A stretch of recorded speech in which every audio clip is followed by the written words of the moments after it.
This Yellowstone thing, we thought it was just this crazy place with hot springs. Like, no, that's a super volcano that is a continent killer. And it blows every 600,000 to 800,000 years, and everyone dies. Are we on the brink of a catastrophic volcanic eruption? Yellowstone National Park, the crown jewel of Wyoming, has been abruptly closed for the entire summer after a sudden and alarming explosion at Biscuit Basin. Well, a powerful explosion rocked an area of Yellowstone National Park today, shutting down that area and leaving behind a lot of damage. On July 23rd, visitors watched in awe and fear as a colossal plume of steam, rock, and mud rocketed hundreds of feet into the sky. This wasn't your typical volcanic eruption. It was a dramatic hydrothermal blast. Scientists and emergency teams are on high alert, monitoring a surge in seismic activity and unsettling geothermal changes in the area. Now the question looms: what triggered this urgent closure? Are we witnessing the prelude to something far more dangerous? Let's find out, because this isn't just a local event. It's a story that could reshape our world. On July 23rd, the serene Biscuit Basin in Yellowstone National Park was rocked by a sudden and powerful eruption at Black Diamond Pool. This geyser exploded with such force that water and rock debris shot up an astonishing 600 feet into the air, far higher than initial reports claimed. This dramatic event took place just 2 miles northwest of the iconic Old Faithful geyser, catching scientists completely off guard. Not a volcanic eruption. This was not triggered by volcanic activity. If it were, we would have seen many different changes. Lots of seismicity, ground deformation, gas and thermal emissions. As their monitoring equipment showed no signs of impending activity. In the aftermath, the entire Biscuit Basin area has been closed off for the rest of the summer. Researchers examining the debris discovered it consisted of glacial materials, sandstones, siltstones, and gravel from just beneath the surface. Interestingly, no bedrock from deeper layers was ejected, indicating the explosion was relatively shallow. Despite the sheer power of the eruption, damage was limited, with most debris propelled towards the Firehole River, away from the nearby boardwalk where tourists stood. The largest rock, weighing several hundred pounds, fortunately landed far from any visitors. Experts believe a blockage in the underground hydrothermal system triggered this explosive event. But could this be a sign of something far more ominous? Yellowstone sits atop a massive supervolcano, spanning roughly 50 by 70 kilometers, which last erupted around 640,000 years ago. The chilling reality is that scientists believe it's not a question of if, but when it will erupt again. The potential devastation could be beyond imagination.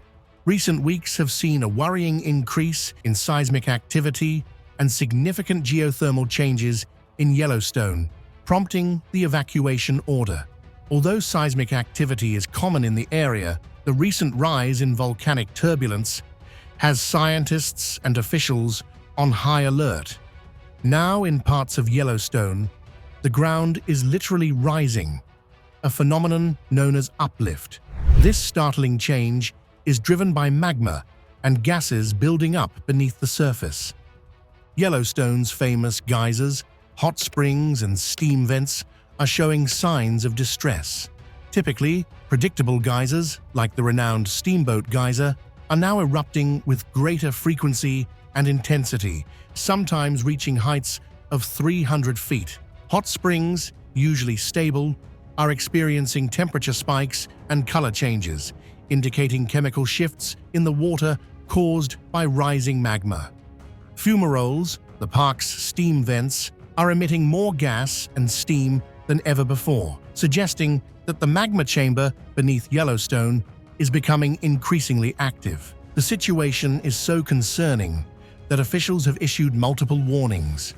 Using a sophisticated network of seismometers, GPS stations, and thermal imaging cameras, the United States Geological Survey, USGS, and Yellowstone National Park officials are monitoring the situation in real time. Their data indicates a significant increase in the likelihood of an eruption. This isn't a hasty decision. Weeks of close observation and consultations with emergency management and volcanology experts led to the evacuation order. The Yellowstone Volcano Observatory, YVO, raised the alert level from normal to advisory and then to watch, signaling possible volcanic instability and the increasing chance of an eruption. Evacuating an area as vast and popular as Yellowstone is no small feat. The park spans nearly 3,500 square miles across Wyoming, Montana, and Idaho. Coordinating this massive effort required collaboration with multiple state and local agencies. Residents and visitors were instructed to evacuate immediately. The logistics involved mobilizing extensive resources, including park rangers, state troopers, and National Guard members.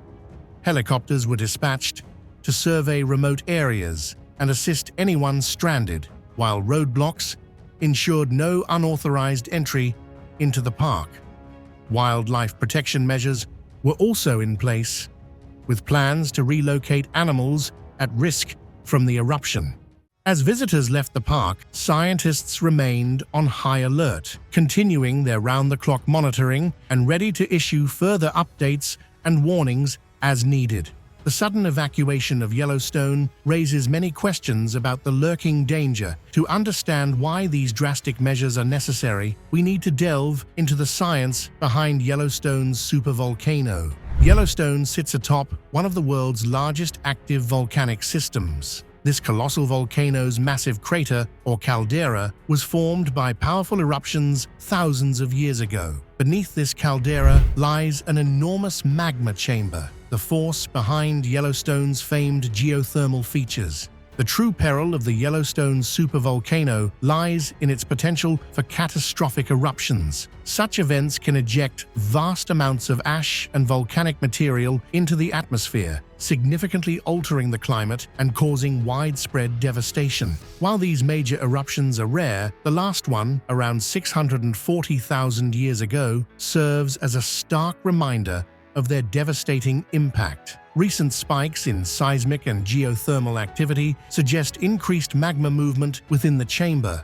Rising ground levels, unpredictable geyser eruptions, and changes in hot springs all indicate growing pressure beneath the surface. If this pressure continues to build unchecked, it could lead to an eruption. The surge in seismic activity is particularly alarming. In volcanic regions, earthquakes often signal magma movement. The recent increase in seismic events at Yellowstone suggests active magma flow, raising the risk of an eruption. To evaluate the volcano's current state and predict its future behavior, extensive monitoring by the USGS and other agencies is crucial. Thermal imaging cameras track surface temperature changes.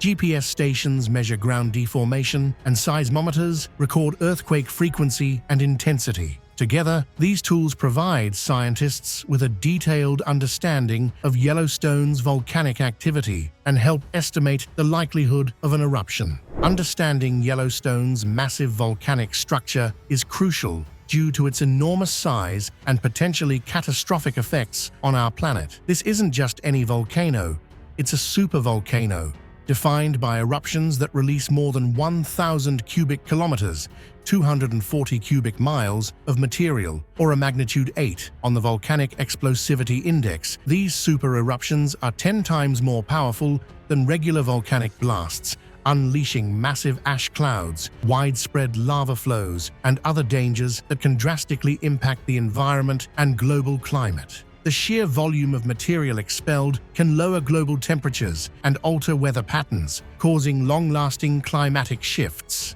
So, how likely is it that Yellowstone will erupt again? This supervolcano has already erupted 3 times, 2.1 million years ago, 1.3 million years ago, and most recently, around 640,000 years ago. While these dates may seem ancient, geologists are certain that Yellowstone will eventually unleash another colossal blast. Beneath Yellowstone National Park lie 3 overlapping calderas. These vast, bowl-shaped depressions, whose name comes from the Spanish word for cauldron, were formed by past eruptions. When a supervolcano erupts, The immense volume of molten lava and rock causes the ground to collapse, creating these massive craters. These ancient eruptions give scientists a glimpse into what might happen if Yellowstone erupts again. Here's the dramatic sequence. A plume of heat rises from deep within the Earth's mantle, melting the rocks in the crust above and forming magma. This magma accumulates in a chamber filled with semi-solid rock, water vapor, methane, carbon dioxide, and other gases. Over thousands of years, more magma is added, causing the ground above to bulge into a dome. As pressure builds, cracks and fractures appear. Eventually, this volatile mix bursts through the surface in a cataclysmic explosion. Right now, the crust and mantle beneath Yellowstone are mostly solid. Though hot, they haven't yet turned into liquid magma, which is essential for an eruption. Scientists estimate that for an eruption to occur, the underlying chambers need to be at least 50% magma. While this is just an estimate, since no supervolcano has erupted in human history, the potential rise in magma levels could spell trouble. For now, Yellowstone remains a sleeping giant, but the possibility of an eruption keeps geologists on their toes. So, what do you think? Is the Yellowstone supervolcano on the brink of erupting? Share your thoughts in the comments below. If you enjoyed this video, don't forget to like, share, and subscribe to the channel. And be sure to check out the next video on your screen. You won't want to miss it.